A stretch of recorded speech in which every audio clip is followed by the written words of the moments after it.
you have two options for getting into the Nearpod today. And this Nearpod is going to be, as you'll find out here in a minute, the same Nearpod we're going to use for 2 days in a row. So I'm going to go ahead and hit record before I say too much more. So I'll make sure that anyone who's missing and watches the recording gets the information from that. This meeting is being recorded. All right. Well, good Monday morning. Today we started off our first week of full school live lesson with coming in early if you choose to have music and chat time. And I feel like that was really great. Those of you who were here early can say so in the chat because it gives you a chance to kind of like come in and talk with your classmates without getting off topic once class actually gets started, right? So hopefully that gets the chat out and everybody will be ready to be focused and be on class time right now. And now I'm starting to see a few questions rolling in that are pertinent to class. So hopefully we'll focus on that. And I went ahead and started that recording. I don't record the music and the social time. So that gives us a chance to just socialize.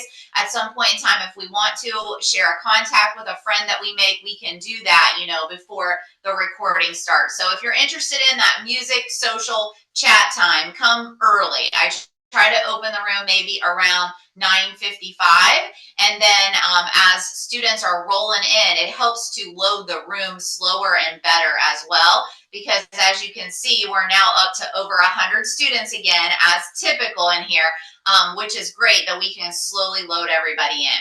So to address a couple of the questions that are happening in the chat, you also want to just, I'm going to say this a lot this year, kind of call this save it in your parking lot. I know that's hard to do, but because we have such a large class here, sometimes I'm seeing those questions, but I can't respond to them immediately, okay?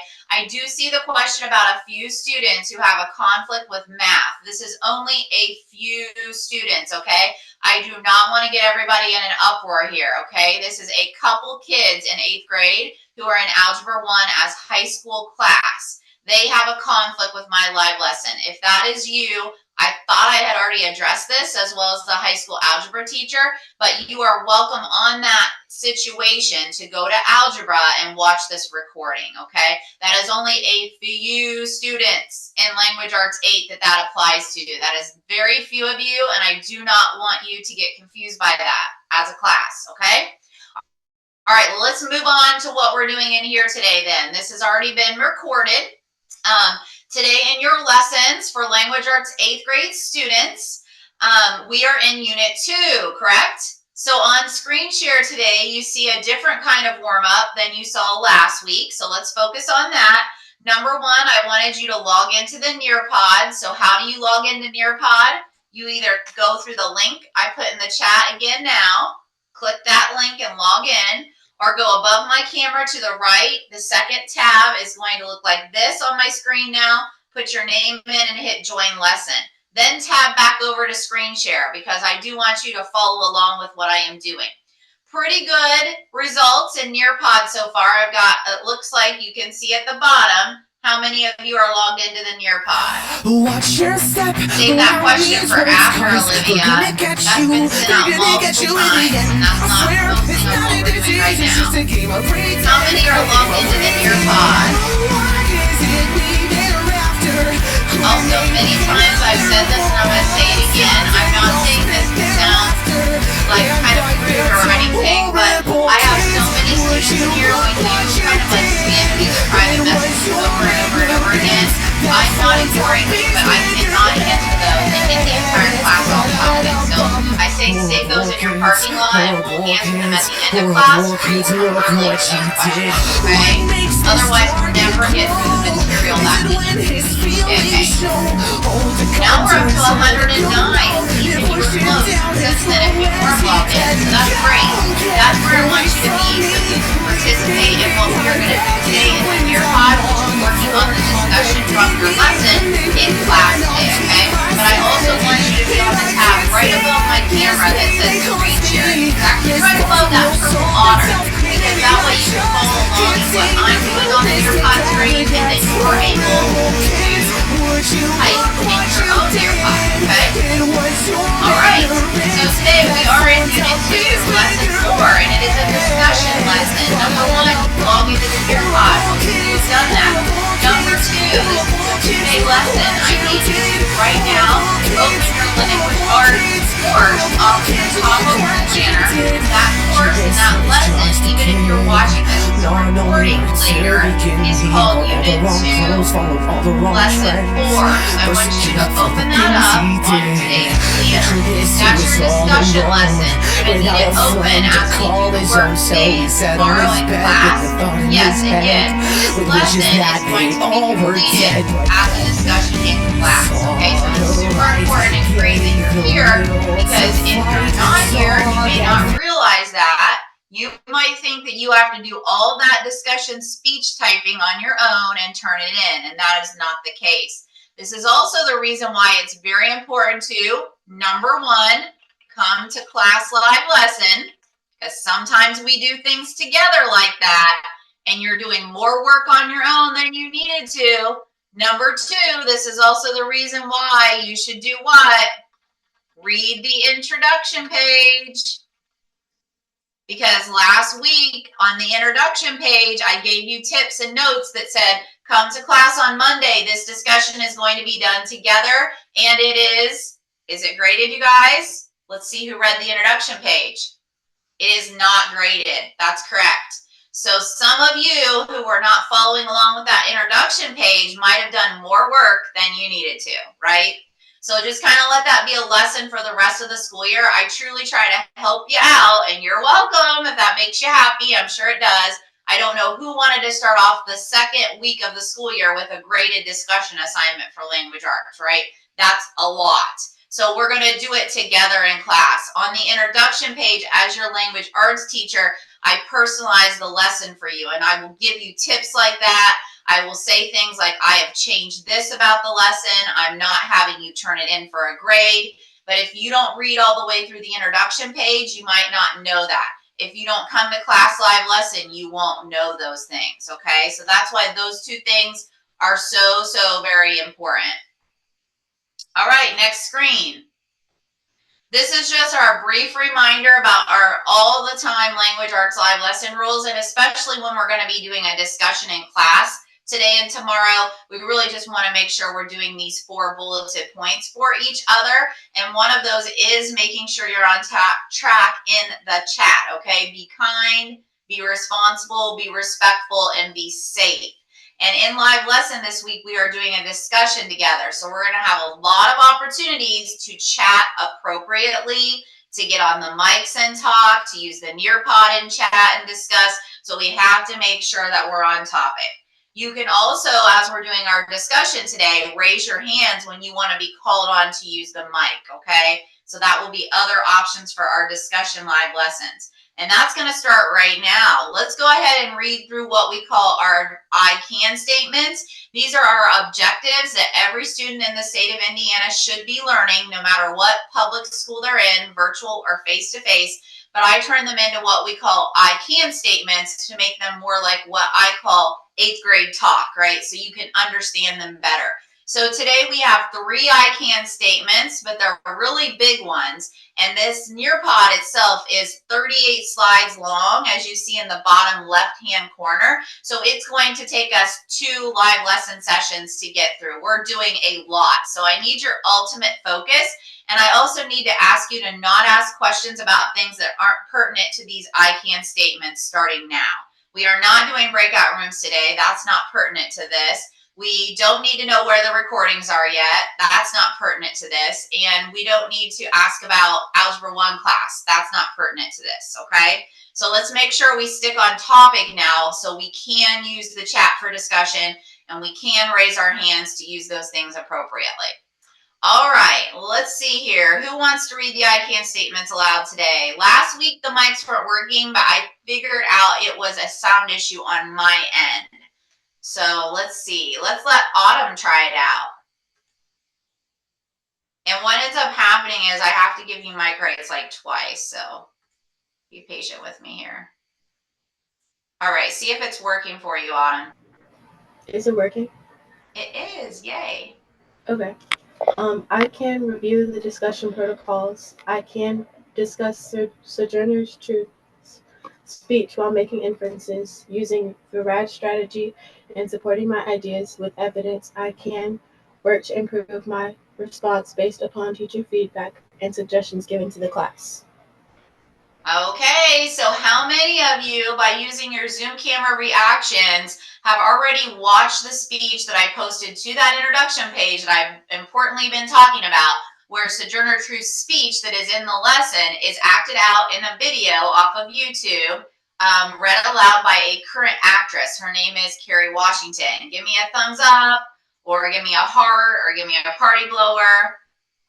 I guess if you hated it, you can give me a thumbs down. Everybody's entitled to their opinion, but I hope you enjoyed it. I feel like it's a very powerful speech, and being able to see it on screen, acted out, and hear it while you watch it is even more powerful than just reading it out of the lesson.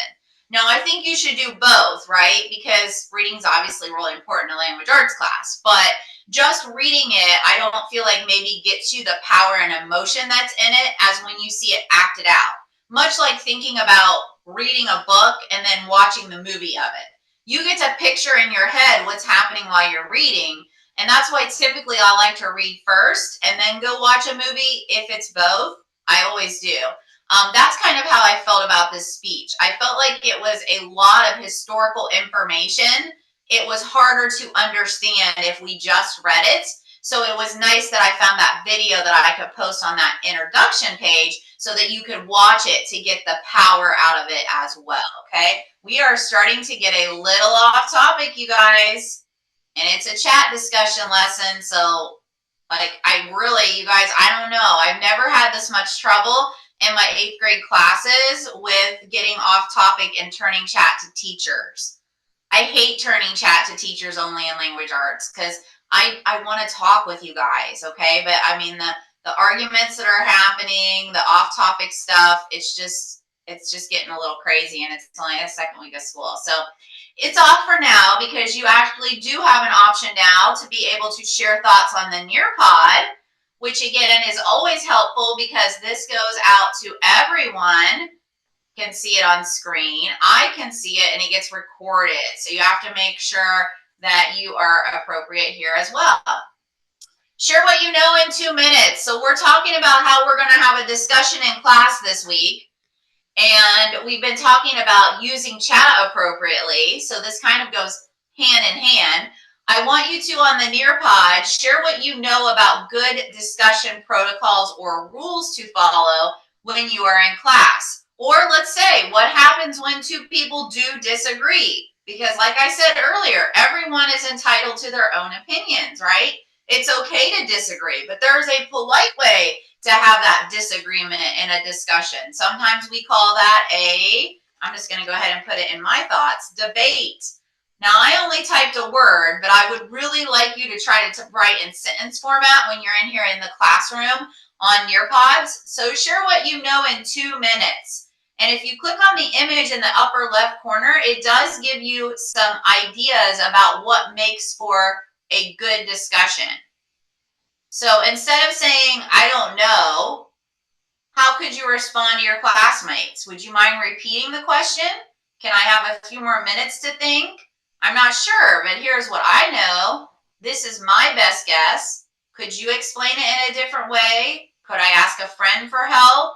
Could I refer to someone else and say, Logan, what do you think? Maris, what do you think? Serenity, what do you think? Can you say, I'm not quite sure yet, I'm thinking, give me a minute, and then be ready to respond when you are. So I'm going to start approving these posts as they come in. And let's start taking a look at what you guys say about correct discussion protocols. So I'm also going to turn our chat back on because I want you to see how this works. I hate to turn you guys off because we're such a big class. There's no way I can have all cameras and mics on for all 150 or so of you. That would be complete chaos, right? So that's why I like to be able to keep the chat open because I don't want to turn you guys off, okay? So it's okay if your Nearpod's not working. Just follow along. I'm approving the posts as they come in. This is not graded. This is just for us to be able to interact in class, okay? I don't know why Nearpod wouldn't work. I would try rejoining, but we don't have time to stop and fix that right now. There's the link again.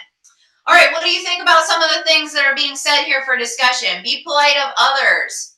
Follow their viewpoints, right? Be respectful. View other perspectives. Don't be afraid to ask questions. Take turns. When two people disagree, you can agree to disagree maturely. I love that. I always call that with my sons, let's agree to disagree, right? Meaning, let's not fight, but let's agree to say, I understand you don't always feel the same way as I do. Or in the class, let's say, and including starting today with this speech, it's a pretty, kind of emotional topic. And we might not always see things the same way, and that's okay. You can be like, okay, Desiree, I don't feel the way you do, but I'm going to talk with you about it in a civilized manner, right? There's no name calling, no fighting, no arguing, raising voices, typing in all caps in the chat, calling others out, right? We're going to agree to disagree, but also sometimes when you do that, you start to see the other person's side of things, right? Can you think of a way that that's happened for you before, maybe? Sometimes you were so passionate about how your side was the right side, but when you just sat back and you decided to debate or to agree to disagree politely, respectfully, and maturely, you might have started to see the other side a little bit. Now, that doesn't mean that you're going to necessarily always change your mind and agree with whoever you disagree with, but sometimes you start to see that other people have others' opinions. These all go on their viewpoints, their outlooks, their culture, their families' lives, things that they were raised in, the environment of their home, right? All of these things contribute to the views that people have, and you start to see others' views more. It does open up your mind to new ideas. So we do kind of call that a debate. You want to give constructive feedback to others. I like that. You always want to try to say something positive, right? Not spamming, that's correct. Listening to others' opinions. Staying on topic, yes. Being respectful. I see that word a lot in here. Not talking over others is a way to be respectful. Thinking before you speak, Danielle, I love that. How many of us have a hard time with that sometimes, especially when we get upset? When our feelings get involved and we get emotionally charged, sometimes it's hard to think before we talk. And I'm guilty of that too, even not being a teenager, right? I'm still guilty of that. And I'm not going to tell you how old I am right now, but you guys know I'm a new grandma. So you know I'm very far away from being a teenager. And I still have trouble with sometimes just wanting to say what I think and then saying, nope, you need to step back and listen and then express your opinion. So that's something we'll work on in class too as we do our discussions this year. Alrighty, so many other good things are being posted. I appreciate this. This is a board full of all kinds of great ideas. We're going to move on now because it's 10:20. And some of the things that you all said in the Nearpod are what I have posted to the board in my Nearpod here. So you guys did a good job. To have a safe and thoughtful discussion, because this is not going to be the only time this school year, and I hope you're excited about that, right? In language arts class, we're going to have a lot of options to have class discussions. And sometimes our discussions are going to be graded, okay? Is this discussion in Unit 2 graded? Questions need to be saved to parking lot right now, unless for end of class, it's pertinent to what I'm asking. That's right. This discussion in Unit 2 is not graded, okay? So we will have others that will be, though. Because this is the very first one, it's really important for us to be able to do this in class because it's a big thing, right? So I'm not jumping you into having to turn this in for a grade.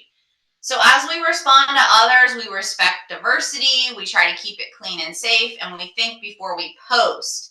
Because later on when we have discussions that are graded, you may be posting that discussion for others to read. Okay, so you obviously want to think before you speak, but think before you post, okay? All right, sounds like chat needs to go back and be on focus. I can only share so much of what I can see also while I am teaching. So I can go back and read through these chats though. So please make sure you remember that as well. Parents can watch it and see it. So just again, please Think before you chat too. That goes for that as well. We started inferences last week. Last week we didn't do much in class. We learned about what is language arts class. We learned about me as a teacher. We learned about each other. We played an escape room game so we could understand what class was going to be about this year, what the protocols and expectations were, what types of things we'd be graded on, all of that kind of stuff. One thing we did kind of start with last week though was inferences in reading. And you might remember that I shared some pictures of myself, my family, my hobbies, my interests last week. And we talked about what could you infer by looking at my family picture, right? And so we were doing that to think about how we're going to use inferences when we read the entire school year. So what do we do when we make inferences? We take text clues from reading and we add it, that's the plus sign there, to our background knowledge to make an inference. So I'm going to turn the chat back on again to show you this is how we need to be able to appropriately use it, stay on topic, or otherwise we can't chat. And then it's just the teacher talking and you listening. And that is so boring in language arts, okay? So boring. So before you just spam the chat with things, make sure you think about that before you spam it. So what does background knowledge mean? Tell me in the chat. What does background knowledge mean? This is recalling something you learned in 7th or 6th grade. That's correct, Gwendolyn. The things you might already know about the topic. So where could that background knowledge come from? It could have came from a prior year of school. It could have come from another subject in 8th grade. It could have come from something you learned on your own. It could have come from a book that you read over the summer. It could have come from your life. It could come from your experiences with your friends and family, but it's something that you already know. So when you don't know exactly what's happening when you're reading, or you don't know a word, you can make an inference. And when you make that inference, you do take the text clues, right?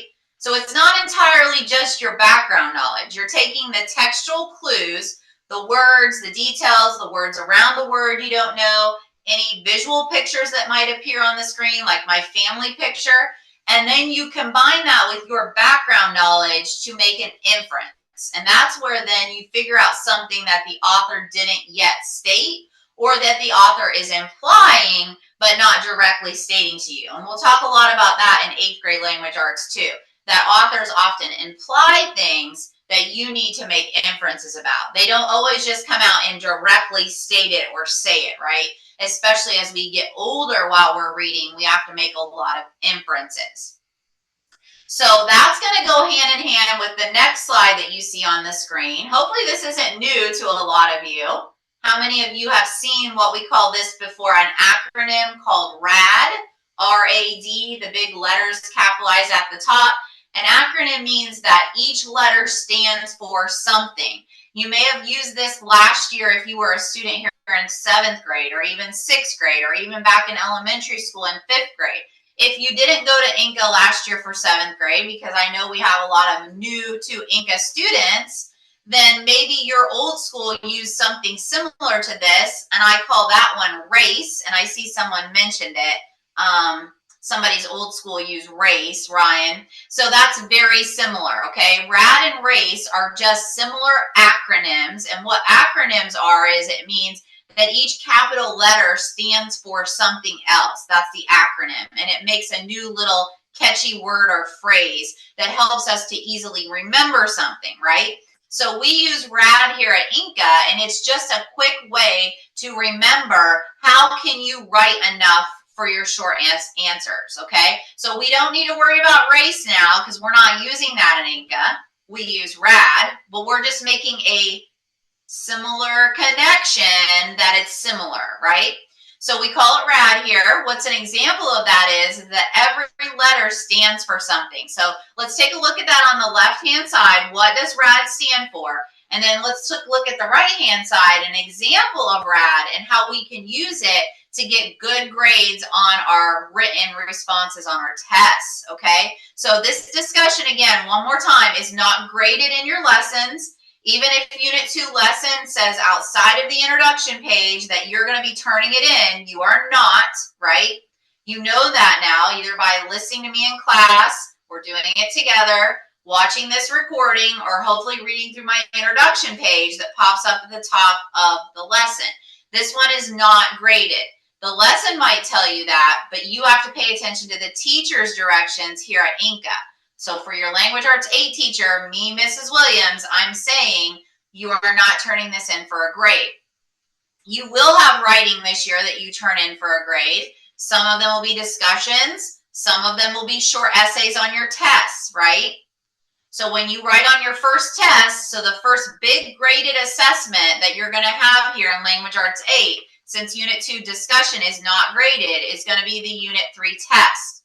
Now, if you go to your important due dates document from the 8th grade contact page, you already can see when the first big test is due. You can actually see the entire semester laid out there in terms of what are we going to do for big assessments that aren't just quick checks. So someone might be looking at that right now and may be able to tell us that would be appropriate use of the chat. When is our first test due in Unit 3? Unit 2 is a discussion. We're doing it in class together this week. You're not turning it in at the end of the lesson, and it's not being graded. We are actually going to start Unit 3 later this week. And it looks like, according to your classmates, is that August 29th, Emma and Serenity? Our first big assessment is the Unit 3 test, and it's due on August 29th. So in my language arts class, we are not just going to have a test that's all multiple choice, right? That would just be like a big quick check. Now, there may be multiple choice questions on there, and sometimes they ask you to do multiple things. They're not just your regular old multiple choice questions. But you also, in language arts class, always have what we call short essays on tests or short written responses. So those of you who were here last year in 7th grade probably can attest to this, that this acronym RAD became very helpful for you to get a good grade on the short essays of your unit tests. So if the first unit test is due, Unit 3 test is due on August 29th, being able to have this acronym RAD beside your computer while you take that test and type your short answer responses will help you get a better grade on that test, okay? And I can say it might be helpful to print this out and put it by your computer or desk, okay? Did any of you do that last year if you were here in 7th grade? Because guess what? It also can be used in other classes that have written responses on tests. So social studies, science, maybe even math. And this would be a great thing to print out, okay? You only have to print out very few things here at our school, but this is one I think that could be very helpful to you. The important due dates document printed out and the RAD so you can follow this. Because then what do? When you get ready to respond on your test, if you want to get a good grade, you don't want to have to do a relearning log, do it right the first time, just tell yourself, I'm going to R, restate the question as a sentence, then I'm going to A, answer all parts of that question, and then I'm going to D, add in sentences that show details from what I read. And if you do those 3 things and you make sure you write in complete sentence format, you should get a good grade on those short essay responses of any unit tests, okay? Here's another trick that I like to say. I typically like to tell you while following RAD that you try to do this. Write as many sentences as worth in points. What do you think I mean by that? We always write in complete sentence format here as 8th graders on a school test, obviously, or a discussion. But if the question is worth 4 points, then like Silas is saying, 1 sentence equals a point. So that's in general a good rule, right? Write about a paragraph. Write maybe 4 sentences for 4 points, maybe 5, depending on what you have to say, right? So that's just kind of a good rule of thumb. That shows you that writing 1 to 2 is not enough unless the test tells you that. So sometimes the test will say, this question is worth 2 points, write 1 to 2 sentences. Other tests will say, the question is worth 4 to 5 points, write a paragraph, right? So then you'll follow this acronym to make sure that you're doing that thing. So if we look at RAD on the left as a guideline and how it's used as an example on the right, I just have a very simple question here just to show you how to use it effectively, okay? This whole image is available on the Language Arts 8 message board underneath Unit 2 resources, okay? So you can find this and print it by your computer or just keep it up, make your own copy, save it to your computer, even if you don't want to print it, so that you can be reminded of it while you work on your tests and your discussions throughout the school year. So my example here is really just about the movie Shrek, just to give you a general example, right? This is not going to be a test question. Identify and explain the theme of the movie Shrek. The possible answer is color-coded for each part. So let's take a look at this so we can see how this works. So can I get a reader to help me? This would be helpful so it's not nearly as boring just listening to me talk the whole time. We are doing a good job of using the chat appropriately, and I like that, but I think having a reader here could be great too. So let me just go down my list. Autumn already got to read, and I'm looking at you participating in live lesson by raising your hand for this, not necessarily the Nearpod, just so you know. How about Gwendolyn? So Gwendolyn, when I call you, I'm gonna have you read what's color-coded, and everybody else will follow along, okay? Gwendolyn, read just what's in red. One important theme of the movie Shrek is that. Okay, Gwendolyn stopped mid-sentence. Did you guys realize that? It seemed weird, but the reason why I asked her to do that is because only what's in red is the R of rad. And what's the R of rad? It's restating the question. When you restate a question, you turn it into sentence format, right? And you guys, it is the easiest thing to do to start every single one of your short essay responses or discussions this entire school year. So if you're ever one who's like, I don't know how to get started, Mrs. Williams, I get a writer's block, right? Is that anyone? Anyone in that situation? No longer should you have a writer's block because this is what you do. You simply take the question and you turn it into a sentence for sentence one, okay? So that's what Gwendolyn read there, restating the question.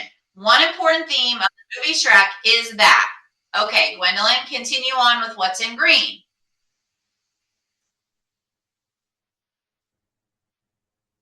Oh, I have to unmute you again. Oh my gosh, it's such a pain in live lesson how this works. Let me find you. I think I have to unmute you every time. Okay. So just read the rest of the sentence? Yeah, the green. Okay. True beauty is on the inside. Because, you guys, now she still only read a half a sentence because green is what? Green is the A, which equals answer the question. So the first two things we do are very basic, and they may not give us that many sentences. We can restate the question as one sentence and maybe answer the sentence in general as another sentence. In this case, they are asking us for the theme of Shrek. So we also have to have some background knowledge here about what is theme. Now, theme, by the way, if you don't understand it, is going to be a language arts term that we come back to all school year, okay? It's an IPN statement that I always tell my 8th graders, I really, really want you to know this when you go to high school next year. Does anybody already know what theme is? Don't say main idea. It's bigger. Tell me if you know. Ah, I see lessons. I see messages. Awesome. Sort of central idea, but central idea is too much closer to main idea, okay? Main idea and central idea are important to what you read, but theme is bigger. Theme is like a life lesson, a moral to the story, a message about life that you want to learn that you can take away after reading. So for example now, let's look at what Gwendolyn just read in green. Is that the main idea of the movie Shrek? True beauty is on the inside? That's not about the plot, is it? No, but that's a life lesson. That's the whole point of the story because that's the message. That's the theme, okay? But theme and plot idea, main idea, are not the same thing. So in this way, this question is asking us to identify a theme in Shrek, not to talk about the plot in general, okay? And that's right, Maddie. It's a lesson that you can really apply to life, which is honestly why I love language arts so much, because I love talking about life lessons through what we read, what we watch, what we write about, okay? So theme is all around us. And it's so very important to language arts class. So we want to make sure we take that away for next year.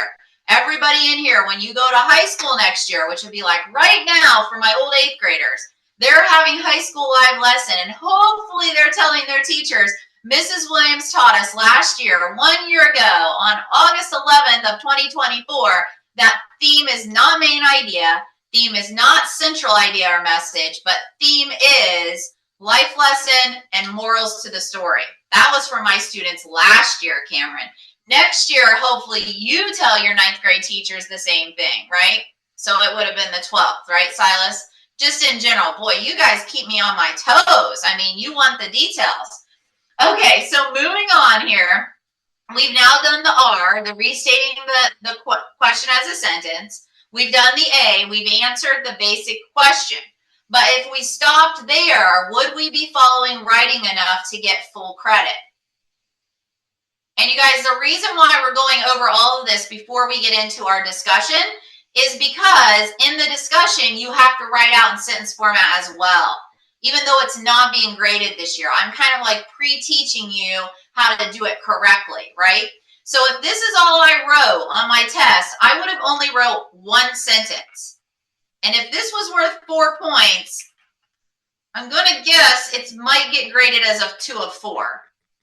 And that's still an F on that question, right? It's a 50%.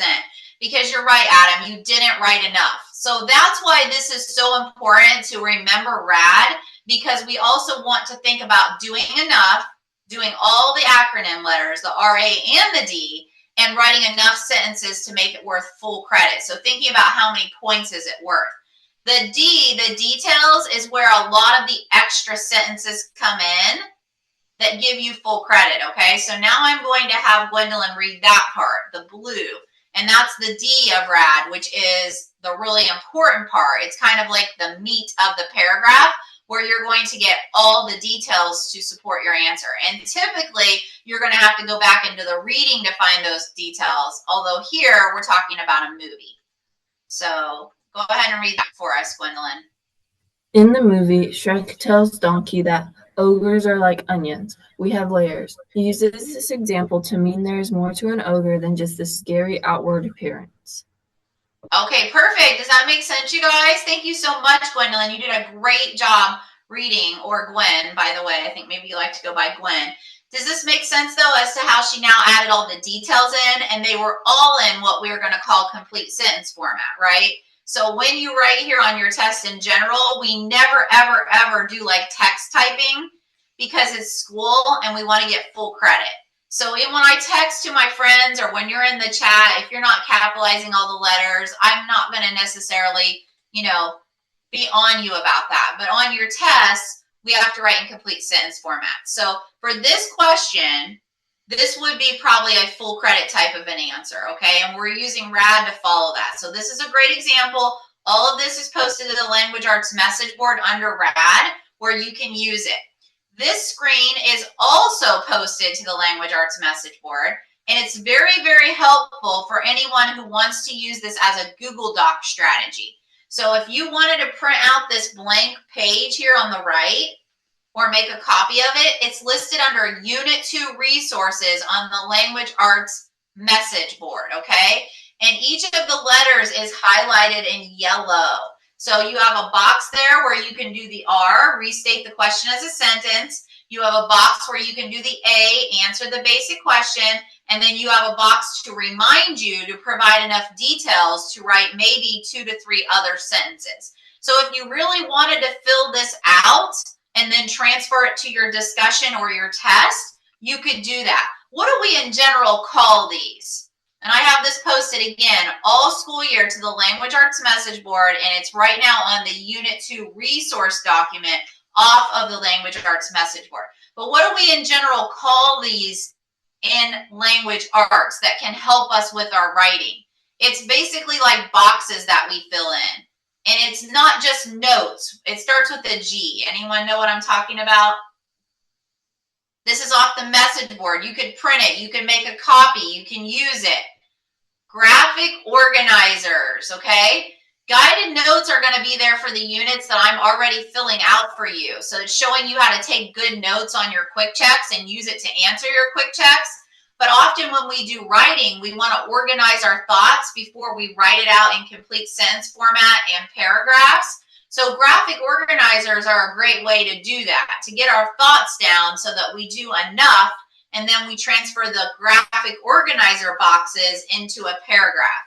So if I filled these boxes out, I could transfer each box in to a complete sentence on my test, and now I have a full paragraph. Okay? All right, so we're finally to the discussion prompt. And like I said, we're definitely going to be finishing this up in class tomorrow because we're just getting started with doing the right things today. We talked about what so far? How to have a good, polite discussion. We learned how to be appropriate. We talked about how to write using RAD, how to make sure we write enough. We looked at the graphic organizer. We looked at the example. So now we're ready to actually preview the question. So this discussion prompt is a question right in your lesson, okay? This comes right out of what I asked you to open on your planner today, Unit 2, Lesson 4. So after you read through the introduction page, on page 4 of 4, you will see this discussion prompt. And it says, begin the discussion by responding to the following prompt, which is going to be based on Sojourner Truth's speech, which we will, 1, read in the lesson, and 2, watch in class too as a YouTube video. So for those of you who kept responding, I can't access YouTube, this is a separate YouTube link that's safe, that's posted to the intro page. So everybody should be able to access it. It's not asking you to log into YouTube. And I'm also going to be showing it on screen share in class, just that video, okay? So here is our discussion prompt. I think this is important to read through too, because we need to understand what is the speech going to be about, okay? So I'm turning the chat back off so we can better understand this. Who do I have that wants to read the discussion prompt aloud today? Who would like to read the discussion prompt aloud for us? I keep going down through my list kind of alphabetically. I'm going to ask Krista to read this today. Krista, could you read this and everybody else will follow along?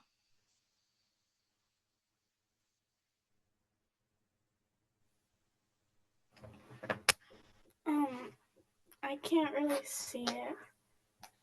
You can always make your screen bigger by going to viewing my screen at the top and making it full screen, but let me see if I can increase the font a little. Is that better? It's hard to do it because I also have to make sure it fits on the screen, you know? So that's about as big as I can make it. It's like the text is like blurry. I don't know. Okay. We only have 5 minutes, so let's go ahead to somebody else. I get it. I know it's a little blurry. If no one else feels like they can see it appropriately, I can read it. So only keep your hand up if you feel like you can see it well enough to read it. Lottie?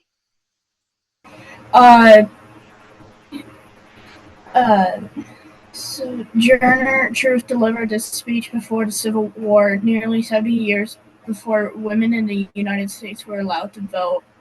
What is the Sojourner Truth saying about the connection between civil rights for African Americans and the rights of women? Why was she able to stand before a large audience and give such a lengthy, detailed explanation of her thoughts and feelings without notes or preparation? What issue of today might inspire you to make a similar unrehearsed speech? Okay, perfect. Thank you so much. Actually, what just happened there is she just read the entire discussion prompt, meaning this is the question. So it's really good to preview what we're going to be discussing and or writing about, except we're not turning this in for a grade for the millionth time, right? We're just writing in class tomorrow and we're discussing in class tomorrow. But now we've already previewed the questions, right? We already know what we're going to be writing and discussing and talking about. So when did Sojourner Truth give this speech? Let's go ahead and use the chat to discuss this before our time is up today. So we can end on a note to know what are we going to talk about tomorrow? What are we going to write our discussion about? So she wrote this in 1887. At this point in time in our history, were women allowed to vote? No. So that's important to think about, right? Let's also think about when the Civil War happened, right? Let's think about when people were freed from being slaves. All of these things happened very, very long ago in history. So Sojourner Truth made this speech that long ago, well before women's suffrage and the women's right to vote was even happening, okay? But she is kind of way ahead of her time because she's putting those two things together. So through her speech, Ain't I a Woman is actually the title of the speech, and we can watch it performed in the video. We'll do so tomorrow in class. She's putting together two very historical topics: African American rights for civil rights and women's rights to vote. And she's doing all of this like nearly 70 years before women in the United States ever were allowed to vote, and way before even a few years even ahead of when Civil War was happening, okay?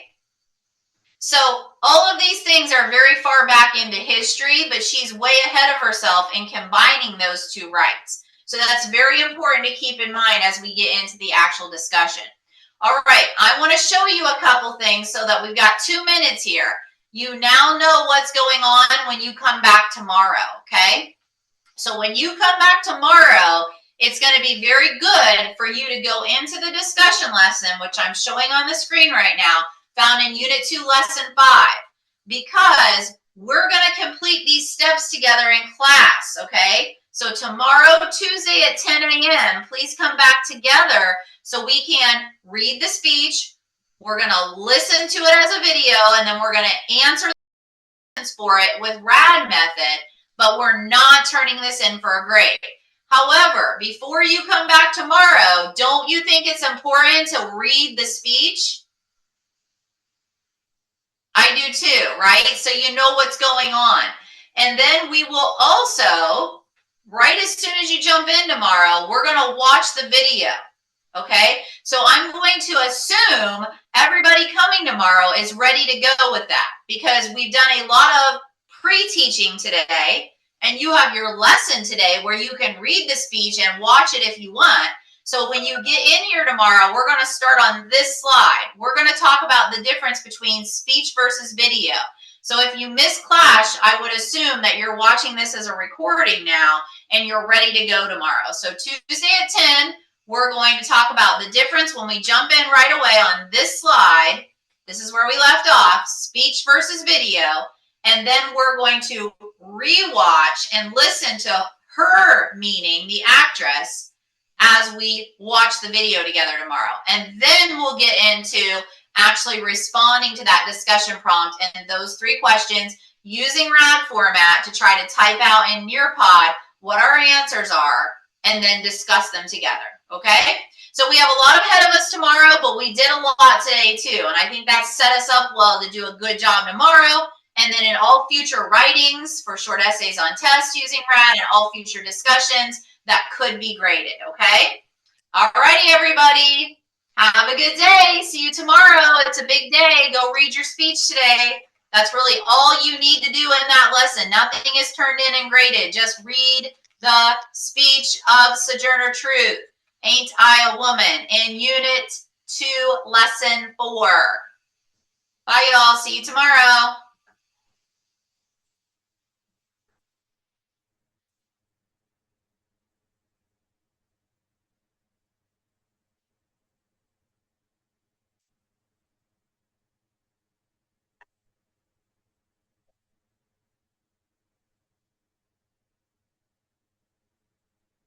Andre, are you still in here? Would you like me to explain what I'm asking students who are only in the GT classes for math that have this conflict during my live lesson? If you're not here anymore, or if you do understand that from what I typed out, that's okay. Again, I don't want to confuse the rest of the class, as that is only a few students who end up having, you get to decide what you want to watch recordings for and what you want to go to live. You will never have the conflict, Andre, though, for algebra on Tuesday. So sometimes students are going to algebra on Monday, Wednesday, and coming to language arts on Tuesday, and then watching the recordings on Mondays and Wednesdays. just because sometimes math is a harder subject to understand. Also, if you're in that high school course, which is already an advanced level, and then not going to the live lesson. And we apologize for that. Typically, we have no conflicts for live lesson. It's just that that class is a high school course, so that doesn't jive with our middle school schedule, and that's the only reason why that happened. That's the same thing, Gwendolyn. That's a high school class. And I'm so glad they were able to do that. But we have this Algebra 1 class that a lot of our 8th graders who are in advanced math are in, maybe even more so than geometry. And it happens to be held at the same time on Monday, Wednesday. So a lot of them are choosing recordings of my class on Monday, Wednesday, coming here live on Tuesday, and going to Algebra 1 on Monday, Wednesday. Our principal's aware of it, and like that was just is what it is. You know, we have thousands of students in our school if we're looking at middle and high school. So there's absolutely no way in the school hours that we're never going to not have a conflict at some point in time. All right, I have a few other people who are asking about questions. I did see one about exit ticket, Erica. Sometimes we'll do exit tickets at the end of class, and we'll use those occasionally for participation points in the grade book, but we don't have an exit ticket every single class. So there was none today. Sometimes the exit ticket will even be done in Nearpod, but that's a good question. Maris, did you want to ask your question on the mic?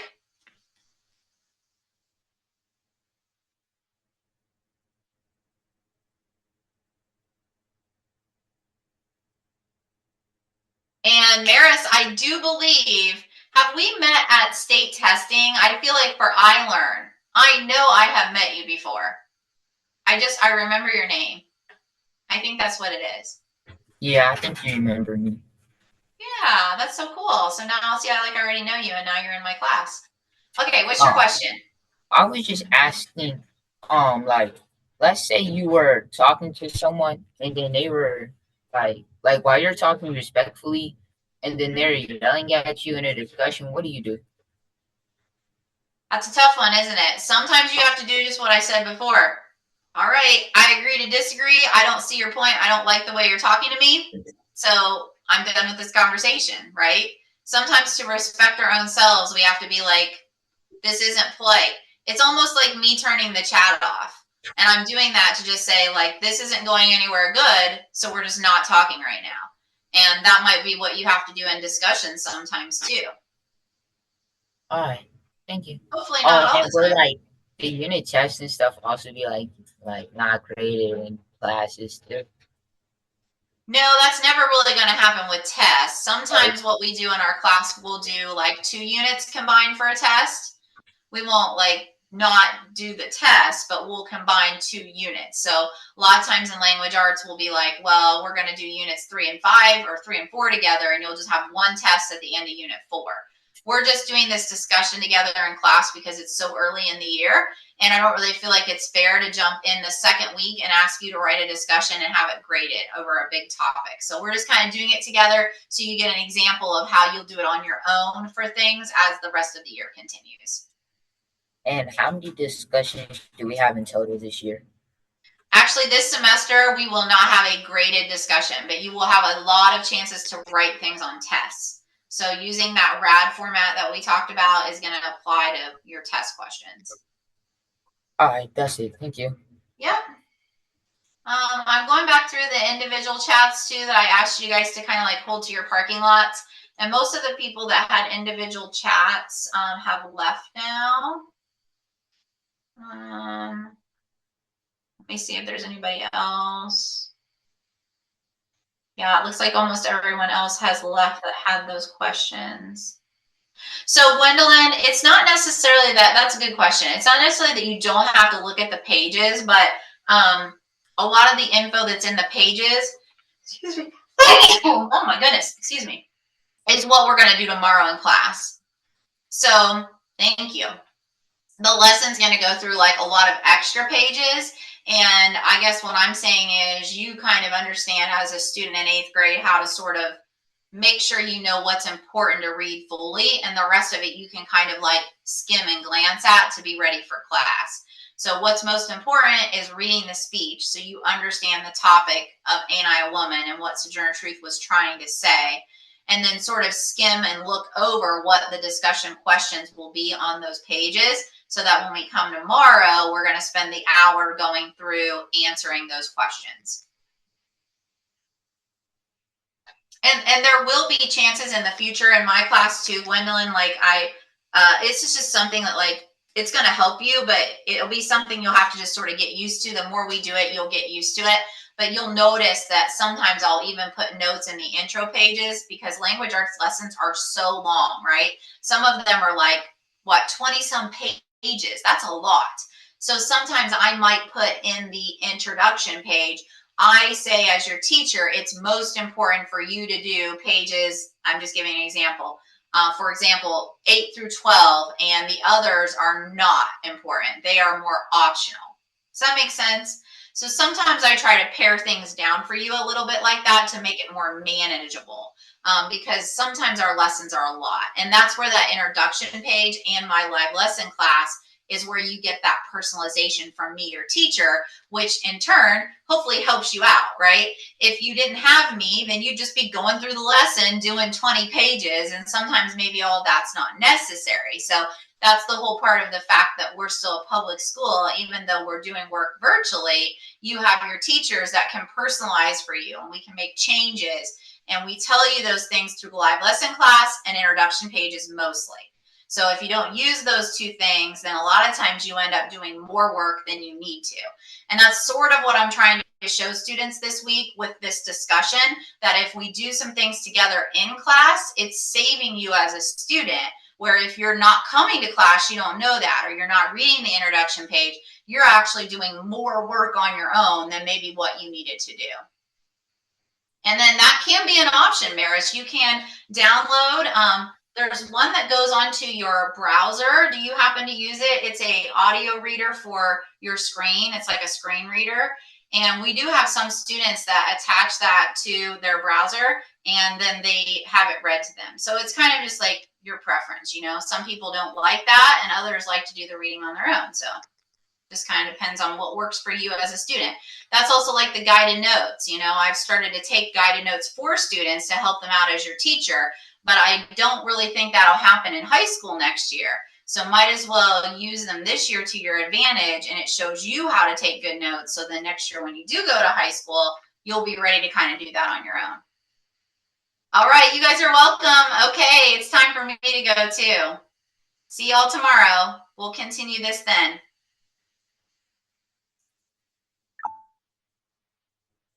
Caitlin, good question about your lesson from today. So you'll be able to complete the lesson today, but not turn in a discussion, right? So you still do the lesson that's on your planner. If there's a quick check at the end, you still turn it in and check it off. But the discussion we will finish doing in class tomorrow at 10 o'clock. You still want to do all your quick checks though.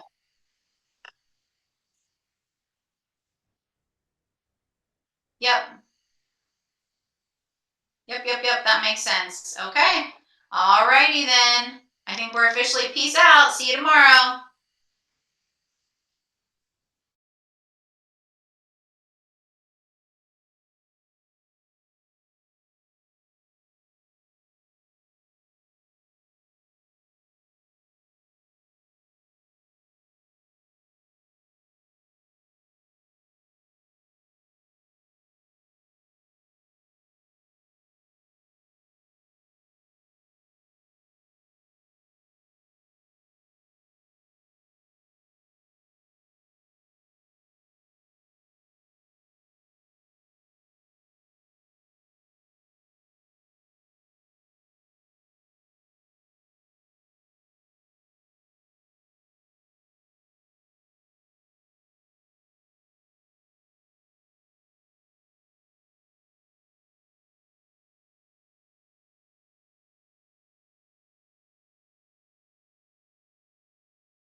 An irrational person would be someone who doesn't make sense. Everything they say is scattered. It's kind of crazy. That's irrational. They're not reasonable. Well, that helps me remember my numbers because an irrational number is going to not make sense. It's going to be a decimal that doesn't stop and it has no pattern. All right, let's give you some examples here. So we're starting with a non-repeating decimal. So let's say you've got 0.3127589 ... Okay. First of all, the ... says, I'm not done. I'm still going. And there's no pattern. There's no repeating. In my mind, this is an irrational number because it's crazy. It makes no sense. Like, I don't even know what to do with this number other than round it and say, it's kind of like 0.3. But otherwise, it's kind of just crazy. So non-repeating, non-terminating, same thing, right? 0.870142 ... So it didn't come to an end. It's still going. It doesn't have a pattern. It's crazy, so we call it irrational. There is no way for us to write this as a fraction. And we have to be able to write it as a fraction. Okay, so we've got non-repeating, non-terminating, non-perfect square radicals. So we have a radical, but this time the number under is not a perfect square. Maybe it's like 8. Okay, somebody who has their calculator close by, I have mine. If you don't have a calculator close by, don't get it. Don't waste time. Put in the square root of 8 and see what you get. Okay? Because this is a non-perfect square radical. Here's what I get. 2.828427, and it's not done. It simply ran out of room. The calculator ran out of spots, but it's not done. So I can simply put that into my calculator and I can see for myself visually that this is an irrational number. It keeps going on and on forever and ever. No repeating, no stop. Irrational. Okay? Now, so as long as you're looking for those things, these are easy to find. And then the most famous irrational number of all, 4 times 4. Now, it's irrational, but it's famous because we're going to use it all the time in math. And it is approximately 2.14115, blah, blah, blah. It's going on forever and ever. It never stops. When I used to teach in different order, right, when in an actual classroom, one thing I did is at the top of the room around the top, I started and then the digits went all the way around the room and they kept going all the way around the room to give the visual that it never stops. It never has a pattern. In fact, I could have wrapped the room to infinity and it never would have ended. So just know that it never stops. And it's the most famous irrational. Okay. All right, I'm going to leave this here for about 10 more seconds. See if you need to write it down. That is going to be our instruction on rational and irrational. That's going to be your project. We're going to spend the rest of our instruction time on estimating zero fractions. So right here, we're going to look at 16. Notice we keep going on and on. We at least estimate. That's what we're going to look at next.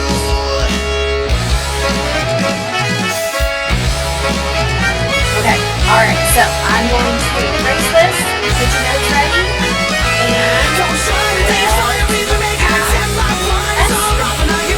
and a non-perfect square root. Okay, now, you probably aren't going to have time to do this, but these are your most famous perfect square roots. These are the perfect square roots right here in this box.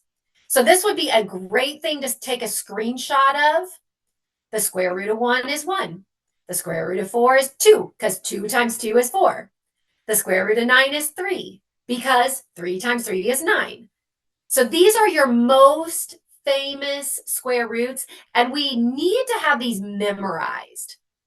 Okay, now I would say though, really, if you can memorize up to like 12, you're probably good. 13, 14, 15, probably nice to know. But really, if you can get up to 12, you're looking pretty awesome. We're going to use this in order to estimate numbers that aren't perfect squares. All right, so what I would do next is add this box right here to your notes as we go through it step by step. So to estimate a square root, that means we have the square root of 34. And we want to know, what is it? Is it kind of, can we guess? Well, here's what we do. We ask ourselves, okay, square root of 34, which two perfect squares is it in between? So if I go to my square roots, 34 is less than the square root of 36, but more than the square root of 25. So I know it's somewhere in between the square root of 25 and the square root of 36. So look what I wrote. Square root of 34 is in between square root of 25 and square root of 36. I do know that. It's in between those two. And once I know that it's in between those two, well, square root of 25 is 5. Square root of 36 is 6. So now I know that the square root of 34 is actually in between 5 and 6. And now to get even closer, look what I'm going to do. And I'm going to write here. When I go back to the 34, the 25, and the 36, I ask myself, okay, self, 34, it's really close to 36, right? In fact, I'm going to put a 2 here because it's only 2 away from the 36. But it's actually 9 away from the 25. So it's pretty clear that it's much closer to the 36, which means it's much closer to 6. So I can do a good approximate guess of really close to 6. I'm going to say approximately 5.8. Now, approximately means not exact, right? Means approximately. Okay, so get this in your notes. We're going to do a couple together. So don't worry. We're going to do a couple together before we get to our actual practice, our quick check practice.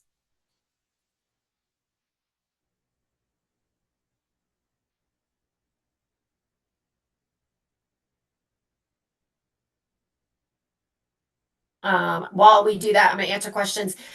You are allowed to use calculators unless it's like a computation question, right? Like 23 plus 15. Well, don't put that in a calculator. Figure it out. But yes, you can use calculator. We will not be using Nearpod. A couple of you have asked me about Nearpod. I very rarely use Nearpod. And a couple questions. If you ever need to step away from the computer real quickly, like you need to go to the restroom, or somebody dropped something and you need to go make sure that they're okay, you don't have to tell me. Go do it. Come right back. They'll be totally fine. Okay. All right. You should have that written down. Here we go. We are going to try this together now. All righty, guys. Everybody write this down. We are going to estimate the square root. So write this down of, we're going to do 52. Everybody write that down. We're going to estimate the square root of 52. Yeah, that's fine, Ryan.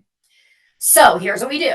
We go to our perfect square roots. Now, maybe you have them memorized, and if not, then use this.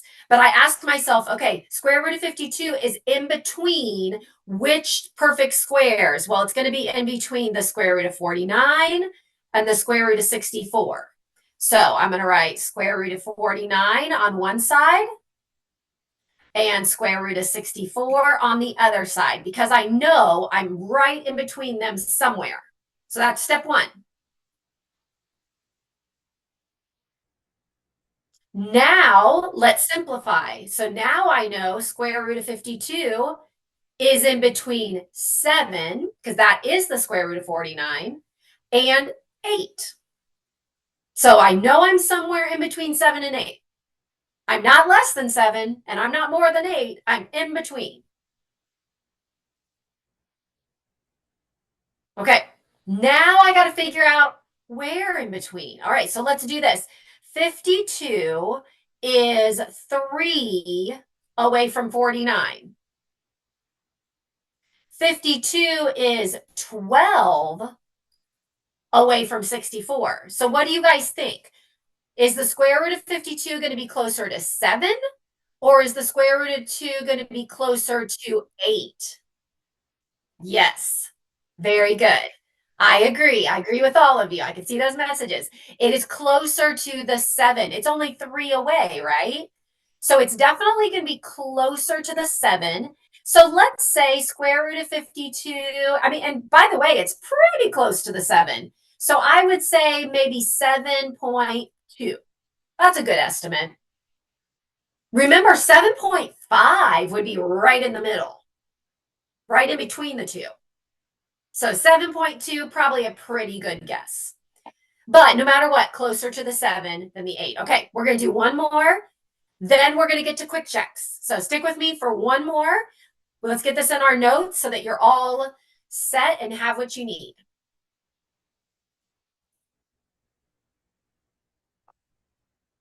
Okay, here we go. This time, let's do, what do I want to do? Let's do the square root of 132. 132. Okay, write that down.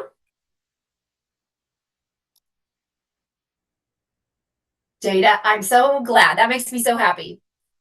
Okay, here we go. Let's try square root of 132. So we're going to look at our perfect squares and we're going to ask ourselves, square root of 132, where would that be? Well, it's going to be right here in between 121 and 144. So somewhere in here. All right. So it is going to be in between perfect square 121 and perfect square 144. So I know it's in between those.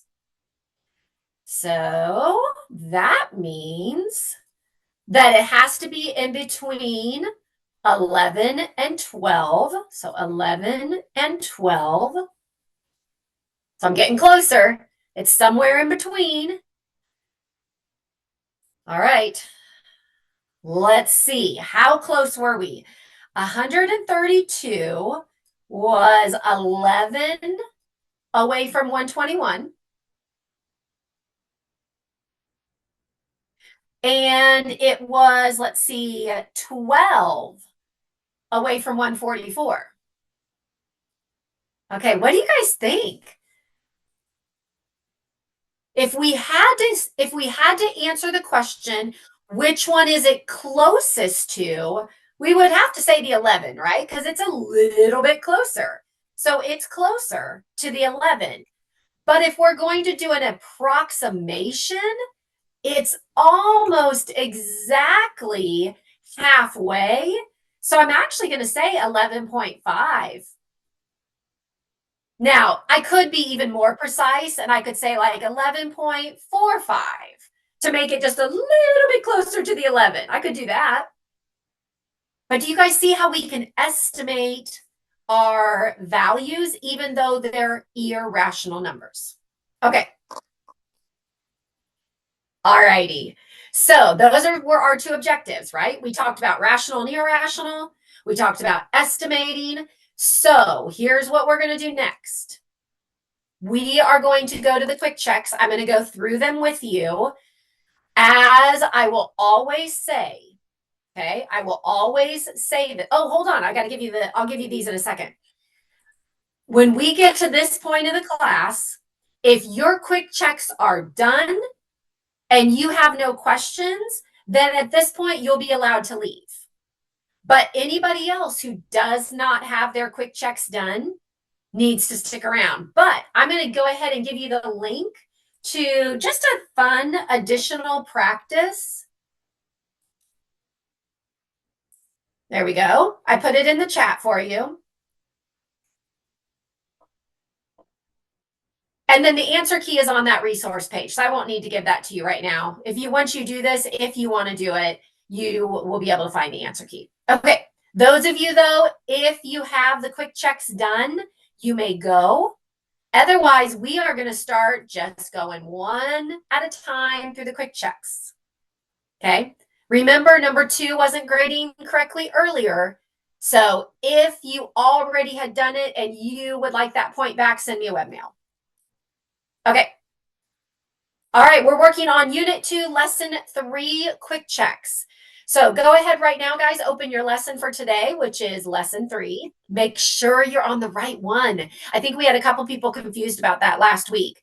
You've got to be on the correct lesson, which means you got to stay on track.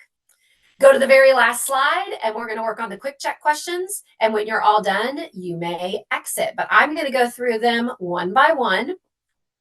Here is number 1. Now, I want you to try it on your own first, because I don't want you to just sit here and watch what I do. Try it on your own first, and then I'll go through it. So I'm going to give you about 10, 15 seconds on your own right now.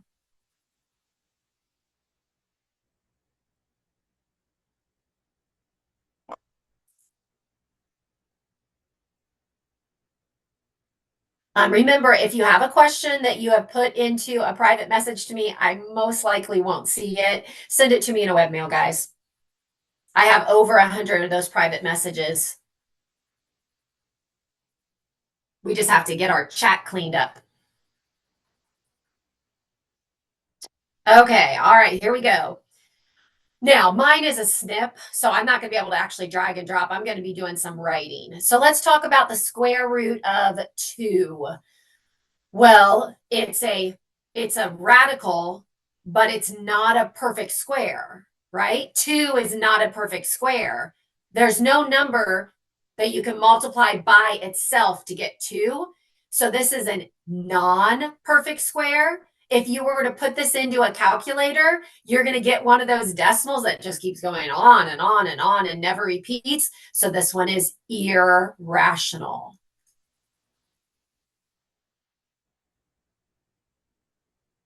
Okay. Now, the second one that I have is 18 over 173. Well, that's a fraction, right?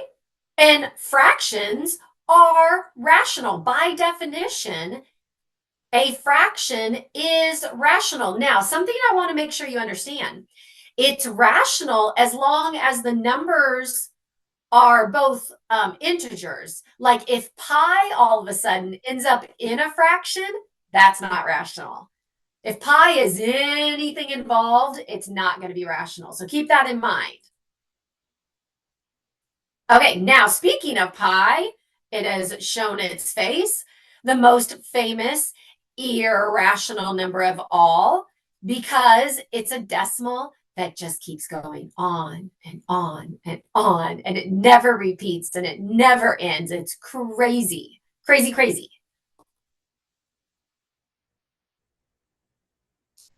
Okay, and our last one, take a look real carefully. 0.11, 36, 36, 36, 36, 36, ... This is a repeating decimal. And when we have a repeating decimal, it's rational. And again, I'm going to teach you how to take these repeating decimals and actually make them into fractions. We're going to learn that later this week. So you just got to hold on to that and get excited. Okay, so this is number 1. You should be moving to number 2 now. So go ahead and get a head start on number 2, and then we'll go through that one together.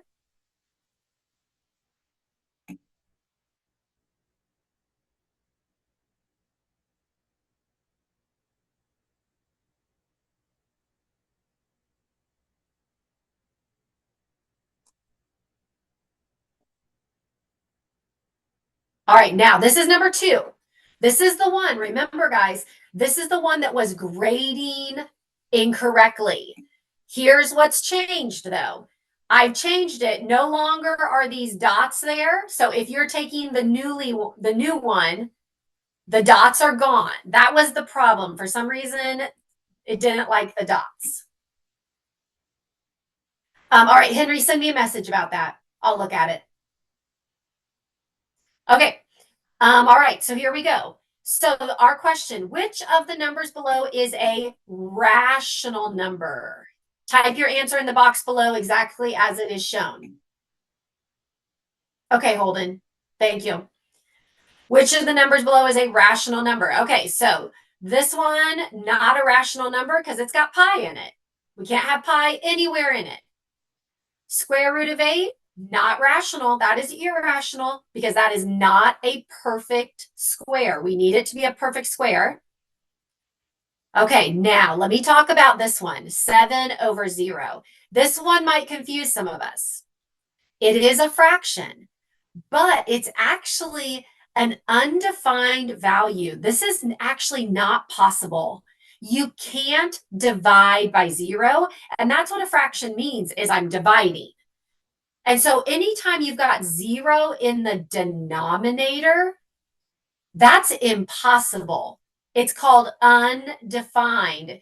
Put it in your calculator. Take 7 and divide it by 0. You can't do it. It's not a number. So 1.8, that is our decimal that comes to an end. It is terminating. That is our rational number. And again, those of you who did not take this quick check earlier, this one is now grading correctly.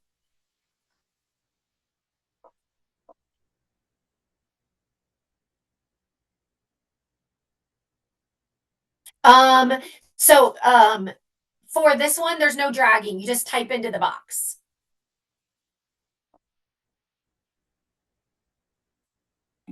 Oh, on number 1, it wasn't letting you, you said. No, you don't drag the numbers, you drag the words. Yeah, so try that. Try to drag the words, not the numbers, for number 1. Okay. Number 3, here we go. Number 3. Which characteristics correctly describe irrational numbers? Okay. We want to describe irrational numbers, and we're told to select 3 of these. Okay.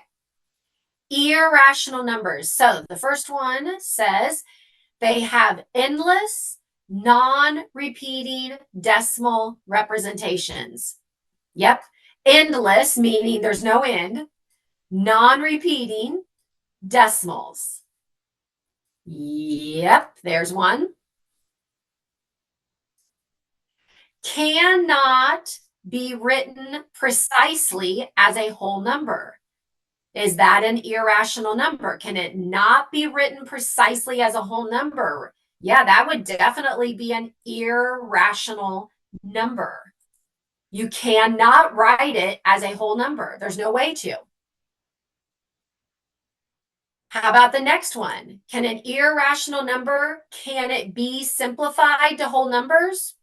No way. You cannot take an irrational number, it's crazy, and just simplify it to a whole number. It won't work. How about it cannot be expressed as a fraction of 2 integers? That's true. An irrational number cannot be expressed as a fraction of 2 integers. That's true. All right, we already have 3, so let's read our last 2 and make sure. How about, is an irrational number always less than 1? No, that's not true. Irrational, I mean, think of pi. Pi is 3.1415. It's more than 1. So there's your example right there. So that's not true. And then how about always are positive numbers? Are irrational numbers always positive? No, they can be negative as well. So these are the 3 correct ways to describe an irrational number. Okay, that's number 3. We're going to move on to number 4. I believe we only have 6 questions today, so we're going to move. We've got 3 more to do. All right, here we go. Now, this is drag and drop. So you're going to take these words at the bottom and you're going to drag them up to the place where they should go. Now, I don't have drag and drop because mine's just a snip. So I'll be writing mine in. You'll be dragging them. Okay, so let's read this and see what we have. A blank number A blank number can be expressed as the quotient. Now remember, quotient, that's division. Let me add this here to our notes. Quotient means division, and fractions mean division. So when we see quotient, we know we're talking about dividing, but we also know we're talking about fractions. Okay, so let's go back to this. A blank kind of number can be expressed as the quotient of an blank divided by another integer, while an blank number cannot be obtained by the division of two integers. Okay, so let's start with the beginning. A blank number can be expressed as the quotient of a blank divided by another integer. So this would be a rational number can be expressed as a quotient or a fraction of an integer divided by another integer. That's what a rational number is. But an irrational number cannot be obtained by the division of two integers. So again, rational can be a fraction, irrational cannot be a fraction. That's what that means. And remember, you're dragging and dropping, dragging and dropping.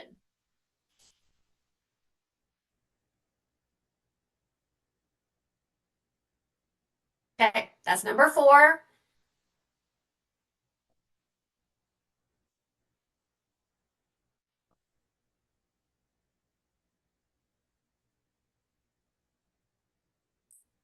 Okay, I'm going to go to number 5.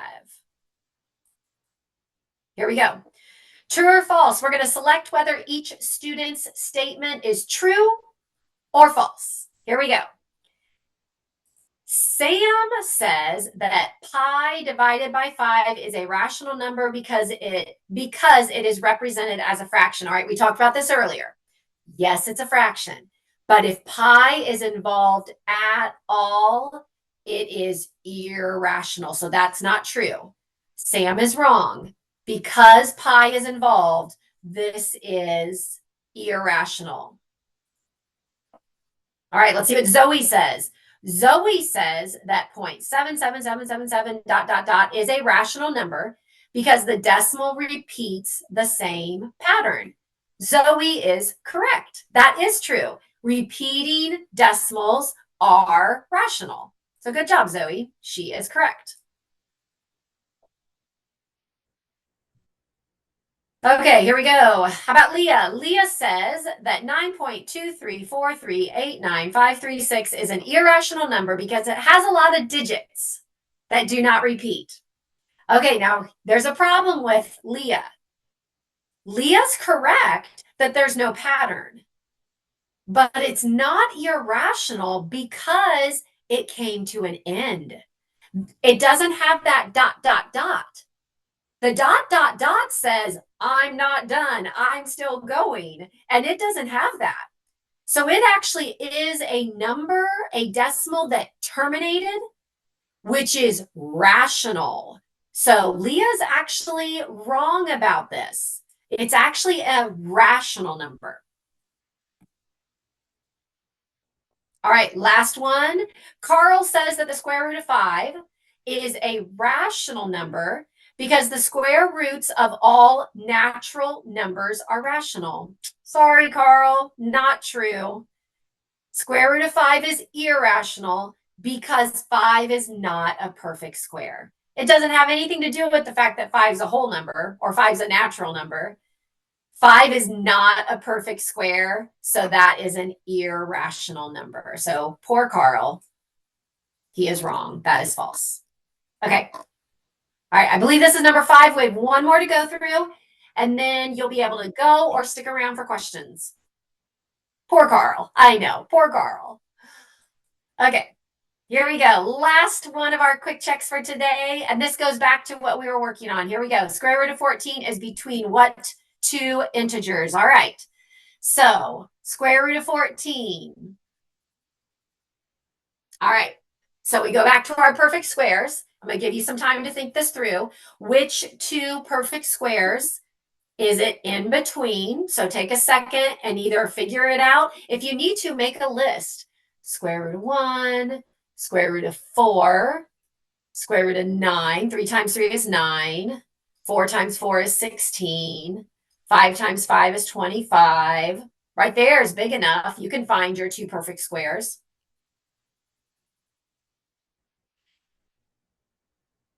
Okay, so we should be in between the square root of 9 and the square root of 16. Right? We're right in here, which means square root of 14 is in between the integers 3 and 4. So 3 and 4. You got to type those in, put them in the right order, 3 and 4. Don't do 4 and 3. We count in order, 3 and 4. Okay. Alrighty, that's the end of our quick checks. So you should have your quick checks done. I gave you the additional practice if you want to do it, but remember it's always on the unit resources on your lesson intro page. If you are finished, you may go. I'll see you tomorrow. If you stick around, we have time. I can let people jump on their mic for questions. Otherwise, thanks for coming. Yay that we got a live lesson in, and I'll see you tomorrow, guys. Okay, I'm going to stop recording and then I'll take some questions. Okay, if you're in here and if you put your hand up, then I'm going to assume you have a question. Let me move some things over. All right.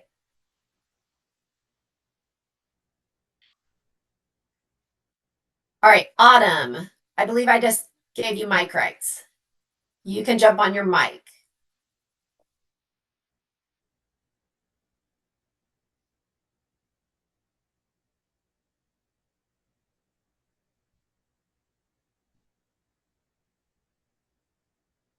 Let me try one more time. Try now. It could work. Yeah, there we go. Hi, Autumn.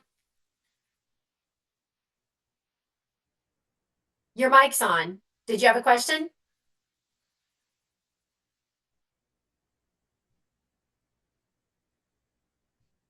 Autumn, your mic's on. I could hear you for a second. Can you try it one more time? Now it's off. Okay, Autumn, throw your question in your little direct chat and I'll try to answer it. I'm going to go to Braden. Braden, did you have a question?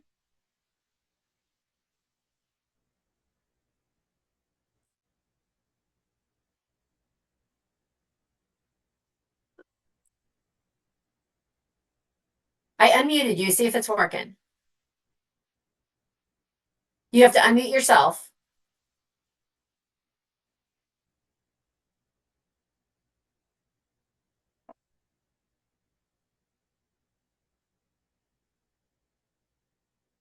Braden, it won't let you. Okay, I'm going to try one more time. I don't know why it's not.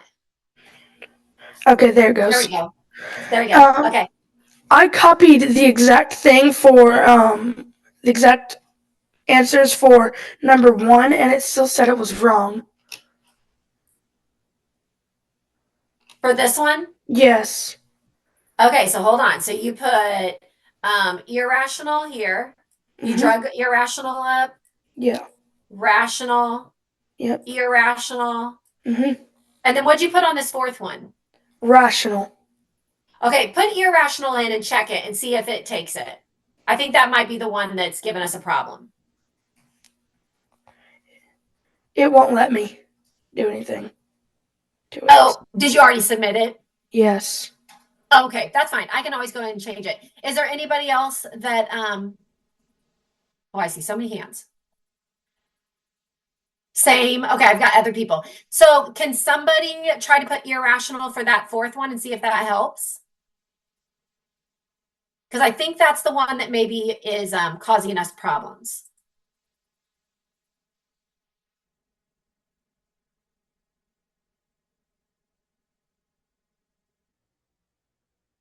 Okay, I'll go back and fix that one. Braden, don't worry about it. I'll go back and check on that one because I think that's the problem is that fourth one. I can change your score. I'll do that.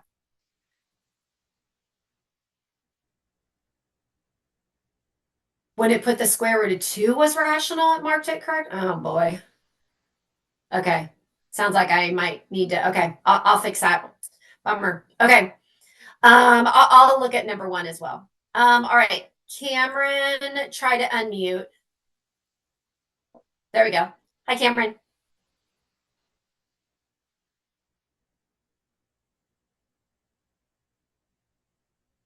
Can't hear you yet. Your mic looks like it's on though.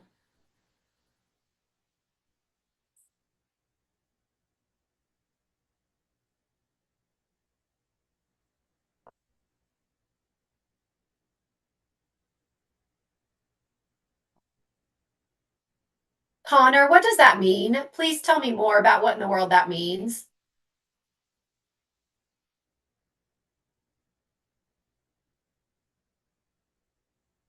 Okay, Cameron, let's try one more time. Try to unmute. Hi, can you hear me? Yes, go ahead, Cameron. Okay, for question number 2, I put 1.8 and it doesn't work. Or yeah, 1.8. Did you do that earlier today or did you do it just now? Just now? Just now. It's supposed to Yeah. be okay. Send me a webmail. I'll fix it. Just Okay. send me a webmail and let me know that question 2 and I'll go in and change your score. Okay. Okay. All right. Thanks. All right. Krista, you're up next. Try to unmute. Can you hear me? Yes, I can. Hi, Krista. For number 1, for mine, it says, the one with the number 2 is wrong. Okay. Someone else said that too. If you put in rational, it works. Okay. Did you already submit it? Okay. So change the square root of 2 and make it rational. And does that make it, is that count? I mean, it is irrational, but if you put in rational, does it count it as correct? Mm-hmm. Okay. So go ahead and leave. Go ahead and submit it like that. And then I just need to figure out what happened there. Okay. Yeah, so for those of you looking at question 1, the correct answer is this should be irrational, guys. But it sounds like the question is marking it wrong and only taking rational. So if you want to just mark it as rational so you get your point, that's fine. But just know that it's supposed to be irrational. So it's just an error that needs to be fixed. Okay, Riley, you're up next. Riley, go ahead. You can unmute. So, when you were doing the final question, item 6, I was just wondering how you got 9 and 16, and then how you got 3 and 4.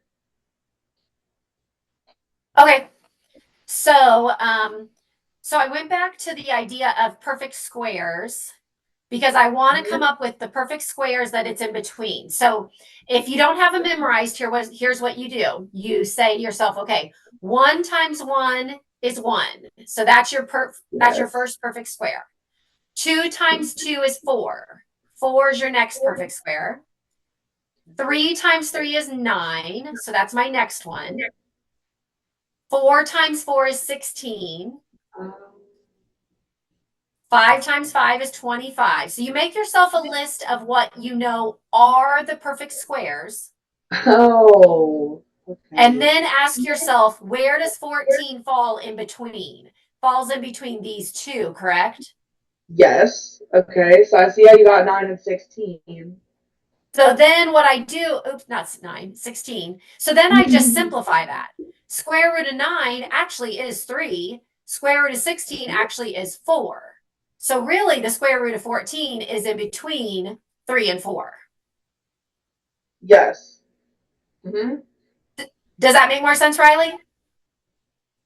Yeah, I just want to see one more thing. Okay.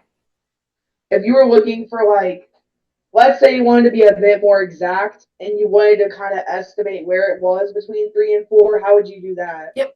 Okay. All right. So that's what I did earlier in class. So then you go back to the top. 14 is about 5 away from the 9. So there's 5 in between these 2. And then 14 is 2 away.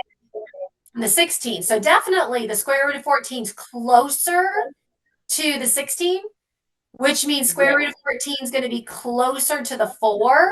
So we do about maybe 3.7 or 3.8, something like that. That's closer to 4. Yeah, I see. That's where you could use rounding, like something over 0.5. Exactly. Right. Okay. Well, thank you Okay, for good. making that a bit easier for me to understand. You're very welcome. All right. See you later. See ya. Okay. So you guys may go. We are at the end of class. I'll see you tomorrow. Connor, I need one more thing from you, just because I need to know what's going on here. What was it that would be considered, like, was there something that was said specifically, or is that I didn't understand? I just don't understand what's going on.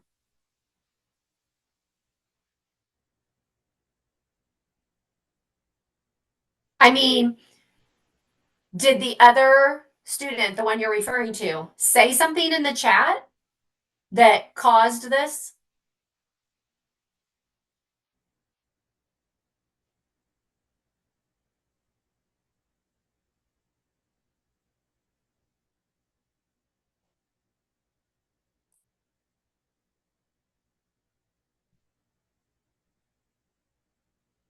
Oh, okay. Got it. Okay. All right. I'll figure that out. I don't think that's on him. I think that is something that's happening. I don't think he's choosing that, but I'll figure that out. Yep, I know. I get it. Okay. Thank you for giving me information. I just want to make sure I understand. All right. I will see everybody later. Have a good day. I'll see you tomorrow, guys. Bye. Okay. I appreciate it, Connor. Thank you.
single fucking one of y'all.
gave me life.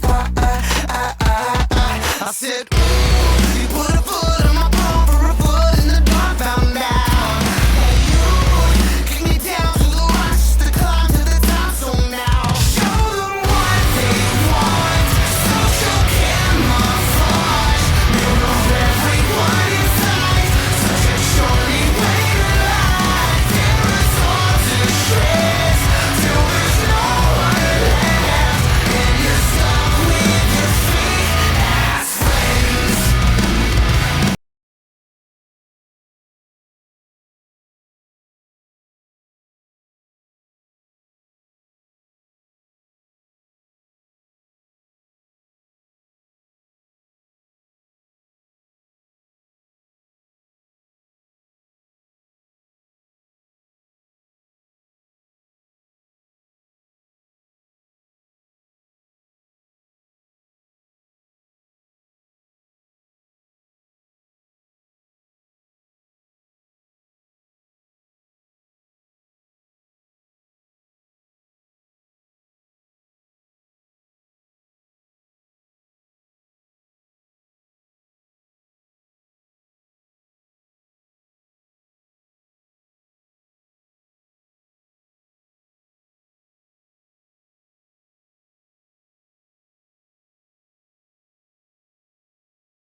Hey. Can you hear me? Okay, because I can't hear you. I can't hear you.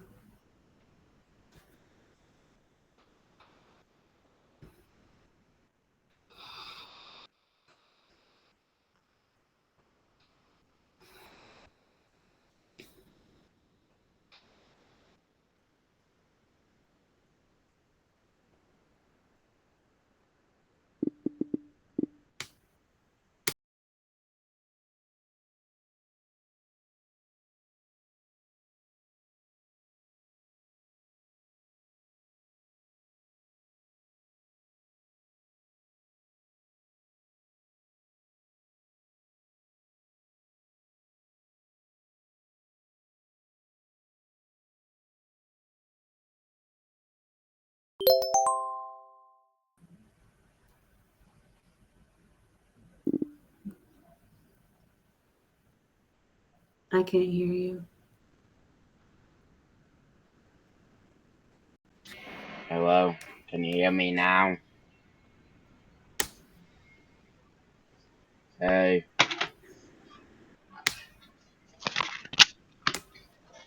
Hello? Can you hear? Can you hear me?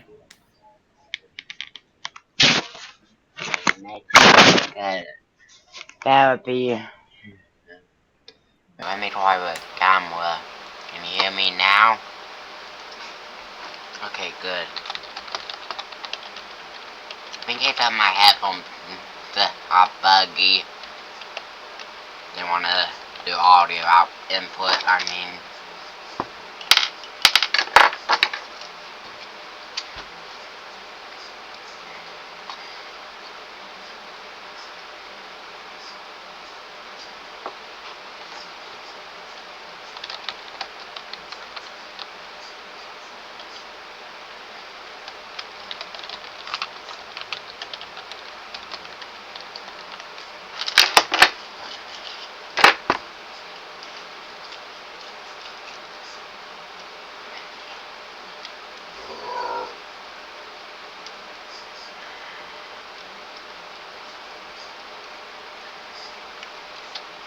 How have you been?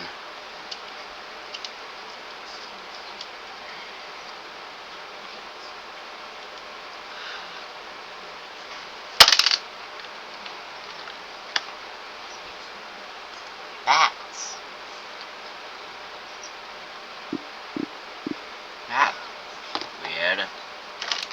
I did not get any on it.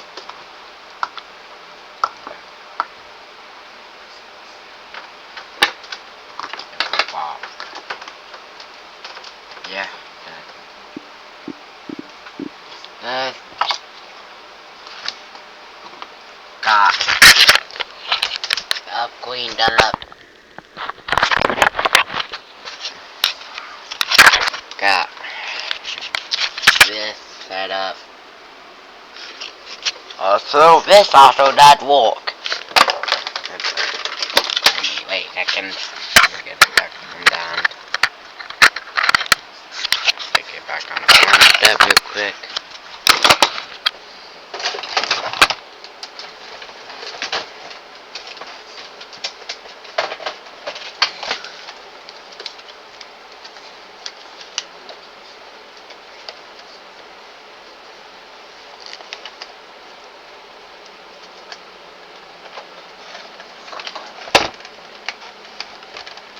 It is.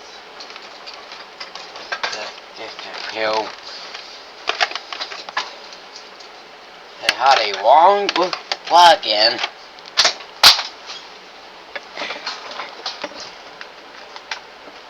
Oh, well, I'm glad that it has for other projects I got. But, okay, what the main thing is.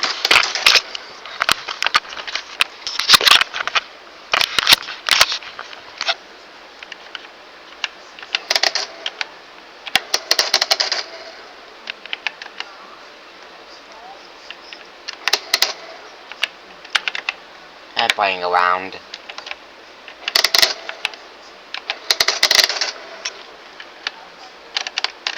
Oh yeah, I'm getting my camera getting better. What?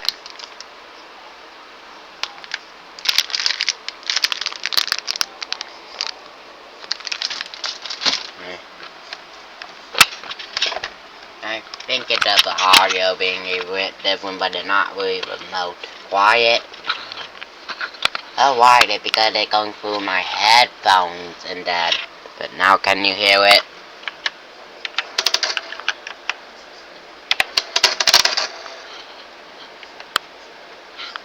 Okay.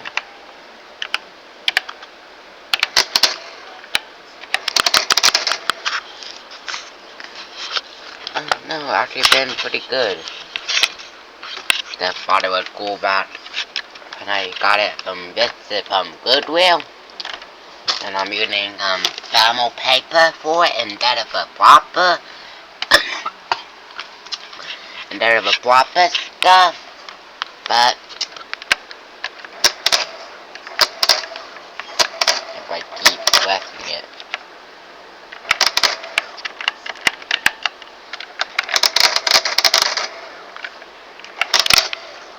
Then I'm gonna get it back up in my spot. That's pretty neat how I found one.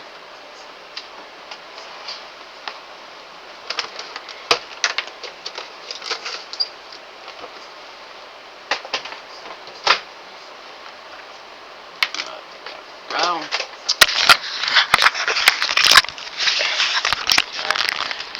Taking it off the stand real quick.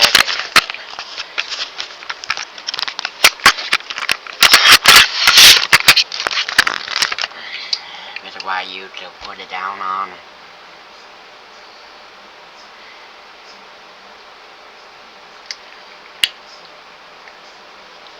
Try what I've been doing. I've been messing with my computer a bit more. Also, school had been good. I had to fit my computer yesterday, not yesterday, Friday. So, wasn't bad at the end of the week, but pretty good.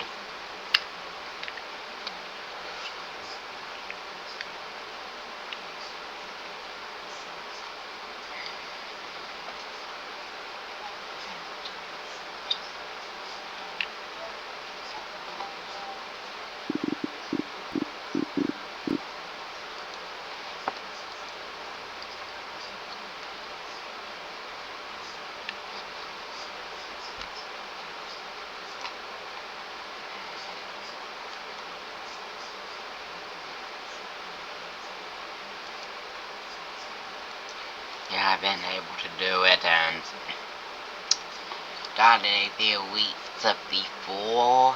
I started to quite a week before, so I would be ready. So that kinda helped me get ready.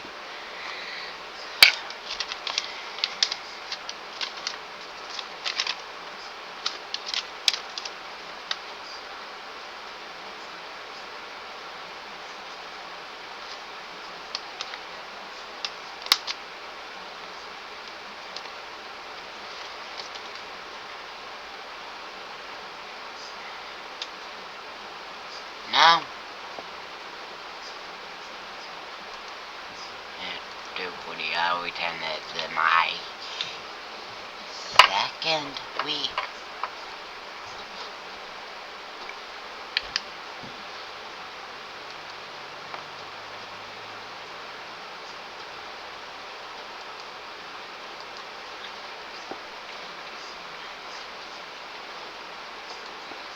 It's in my second week, so been good.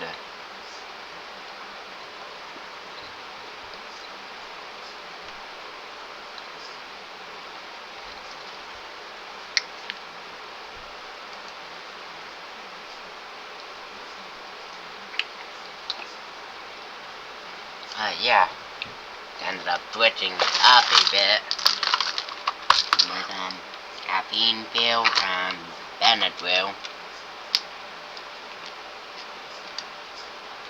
Yeah, and also something else I have no idea. And also night, same as it was before, but Benadryl, someone to help me go bathroom every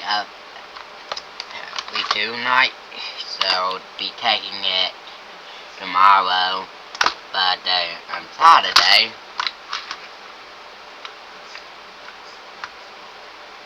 no wait, no, it will be one day that I kind of forgot what one was what,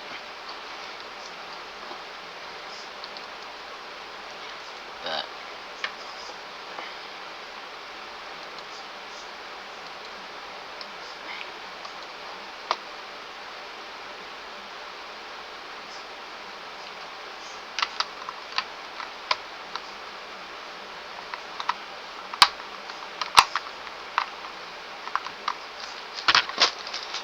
can't really remember it.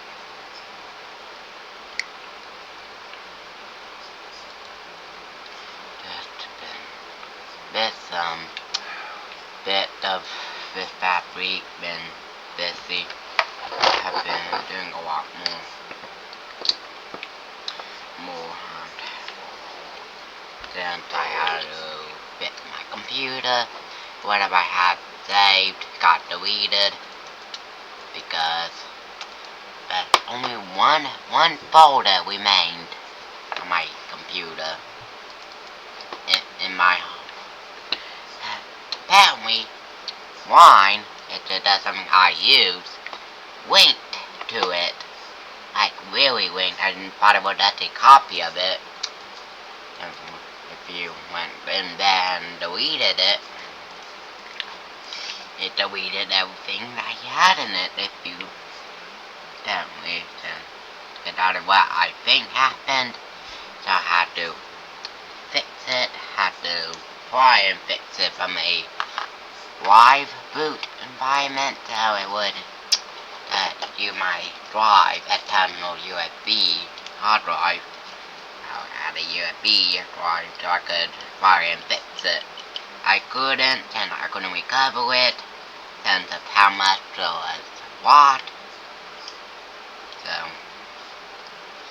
I had to fix it up, and now I'm on a fresh system.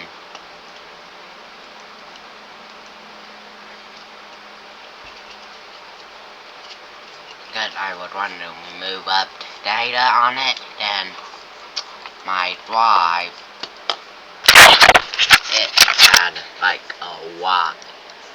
If that ended up, it was like 80+% full, and that ain't really a bad thing. So I had to clear it up, so I could, but kinda didn't know how to link to the actual folder, so I had to fix it up.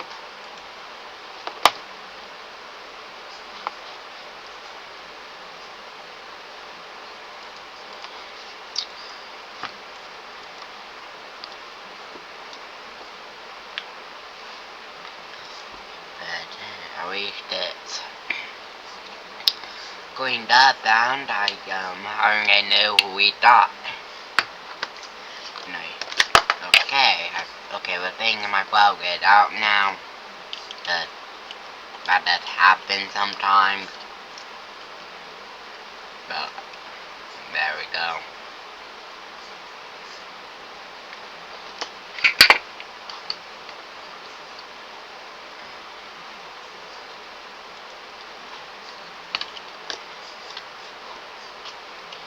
Yeah.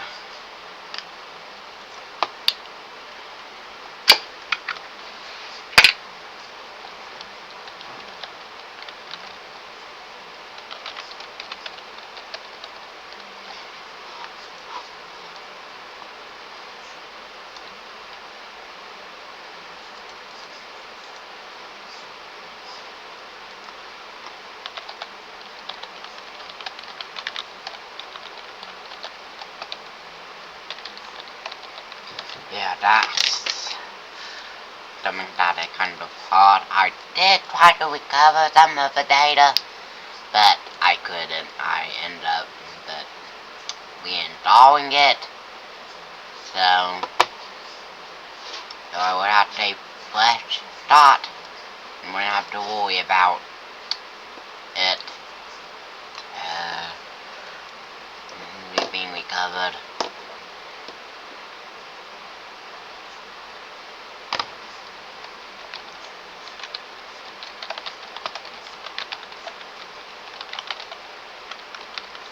Yeah, and I got some backup data, and I already found out a new computer for me and my mother. It did a lot better than what it is currently, but about 4 times the price of mine.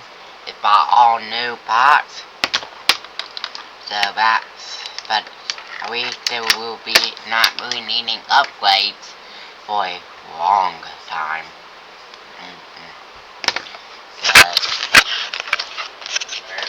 Yes. Wait a second. Okay. Love you.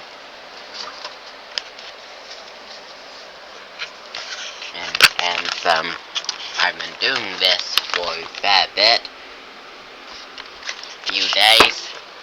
This is how to switch out. This is all new. I am not really keeping anything between this, and this. Yeah, actually, this is a combo. That's what my model is. And take a bit from my dad get them the money for parts. Cause it will be like 4,400 a naturality and spit that student again. The met twice, but out of that, these two being the issue, it will be higher than what it actually is.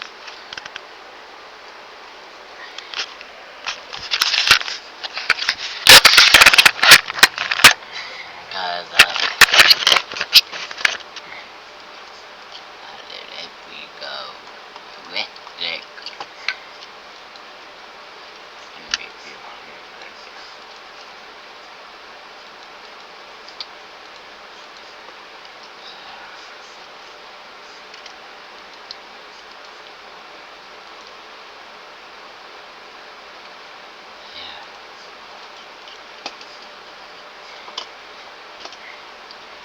prices are not exactly the same as it would be if it like really use the right prices, but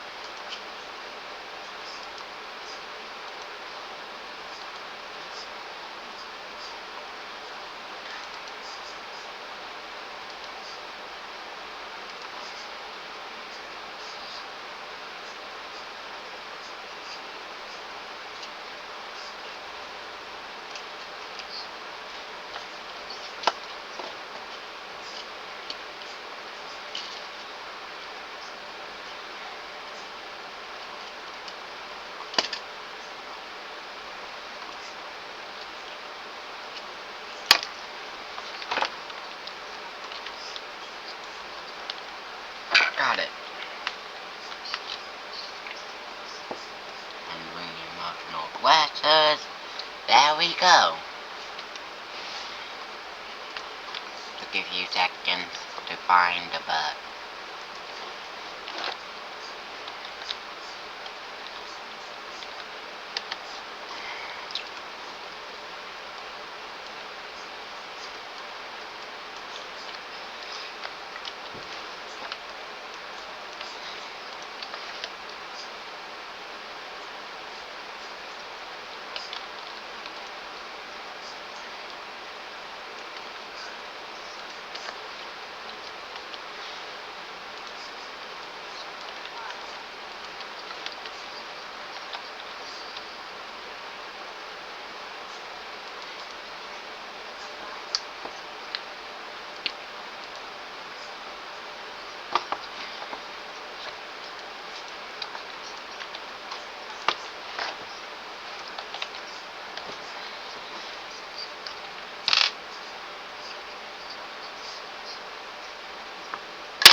wasn't really the most happy about it then, because I thought it would link into a copy of it instead of actual drive space.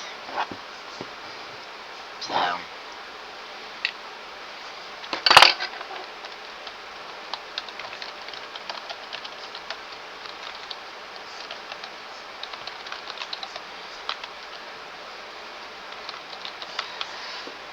we haven't a backup of it. Like this, like 2 of these, and this is a 1 terabyte drive, so I could withdraw from it real easily.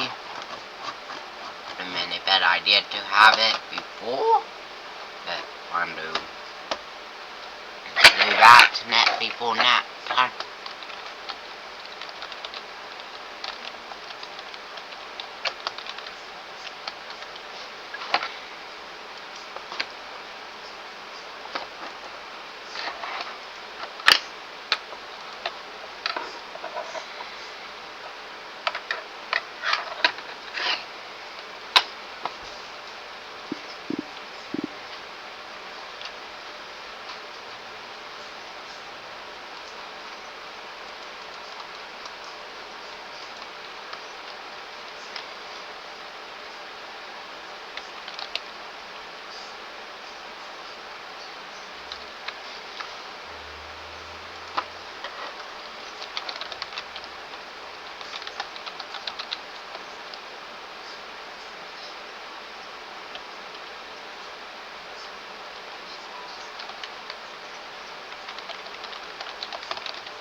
gotta have a good rest of your day.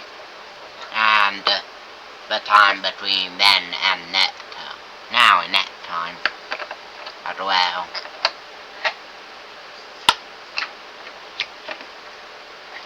Got it. Talk to you soon.